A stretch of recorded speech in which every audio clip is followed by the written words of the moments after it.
described as a pattern of censorship of the conflict over oil in the region. And those are some of the headlines. This is Democracy Now!, democracynow.org, the War and Peace Report. I'm Amy Goodman. We're broadcasting from Portland, Oregon.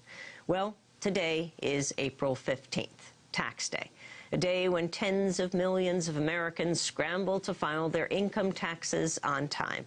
It's also a day when people across the country are planning to protest the use of tax dollars to fund war. In dozens of communities across the country, demonstrations are planned at IRS offices, federal buildings, post offices, and other public places to protest the continued funding of the wars in Iraq and Afghanistan. A recent study by the National Priorities Project shows more than 40% of every income tax dollar in 2007 went towards military spending. The largest share of that was for the war in Iraq, which has been estimated to cost taxpayers $12 billion per month. The total amount allocated for the Iraq War through fiscal year 2008 is more than $520 billion. To protest the continued funding of the war, some Americans are taking a stand today by personally refusing to fund the military. Tax resistors across the country are planning to withhold part or all of their taxes to protest the war. Pat and John Schwiebert have been war tax resistors for the past 30 years. John Schwiebert is a retired pastor who spent more than 4 decades as a United Methodist minister. His wife, Pat Schwiebert, is a registered nurse who founded support groups for parents who've lost their children. They both join me here in our Portland, Oregon studio. We welcome you to Democracy Now! And welcome to Portland. It's good to have you. Well, it's good to be back here. John, how long haven't you paid taxes? Well, it's been over 30 years. I'm not exactly sure. I think it was 1977 when we stopped paying. Talk about your decision that in 30 years ago. I think we just pretty much together came to the realization that we're conscientious objectors to war, and if you object to war, you don't participate. The only way we could participate at our age at the time is by refusing to support it.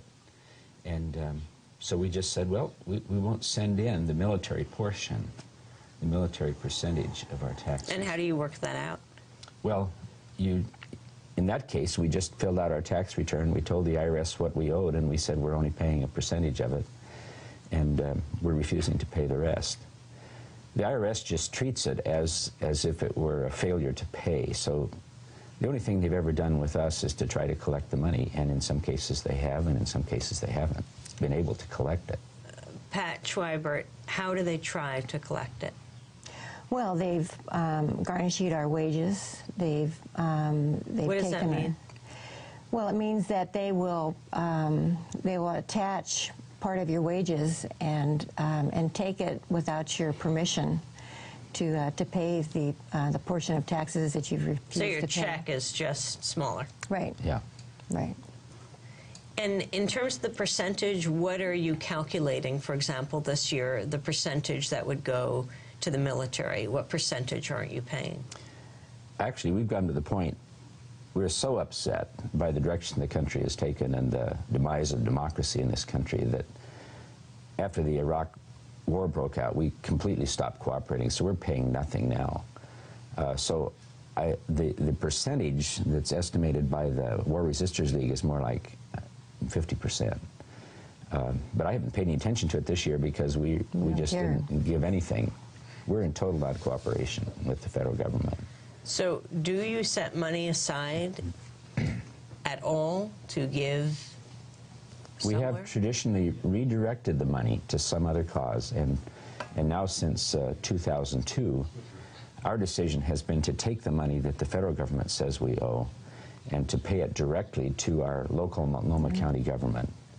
And so day after tomorrow, we're going to go down to the Multnomah County Commission meeting, their weekly meeting, with a check in hand. Yeah. And we'll give the reasons why we cannot support the federal government, and we'll thank them for not having a military department. And we'll give them the money to be used however they wish. But we have in mind that our county government has a heavy cost to pay for health care for people.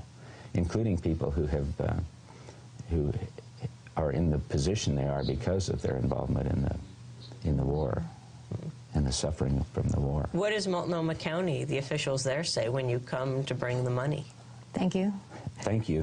I think they have a difficult time politically making statements, but in every year that we've done this, and this will be the 4th year now that we've done it, they thank us, and I can tell that there's appreciation, and there's probably even support for what they're doing, even though they may not be able to say it openly. How does the IRS go after you? Well, they've gone after bank accounts. They've taken money out of bank accounts. We don't have money in bank accounts now. They've gone after wages, gone to our employers.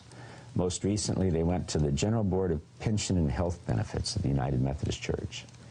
And this has been a real difficulty for us, because the United Methodist denomination has in its social principles a statement of opposition to war as an instrument of social policy, and also a directive that churches should support their members who engage in conscientious civil disobedience.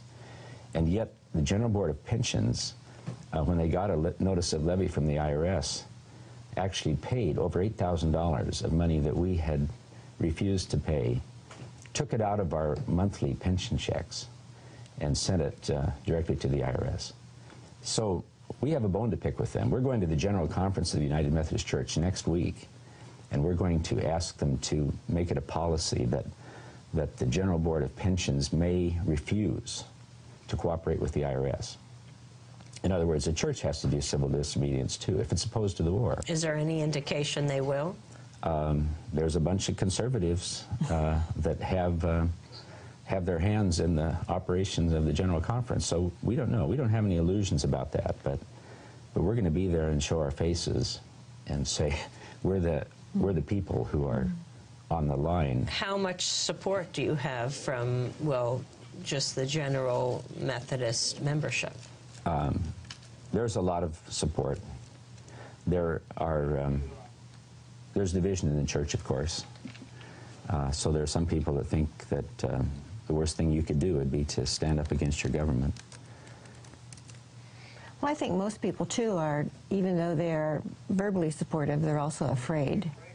They're afraid for us, and they're also afraid for themselves, and so aren't willing to take a stand. Pat, can you talk about your work working with parents who've lost their children?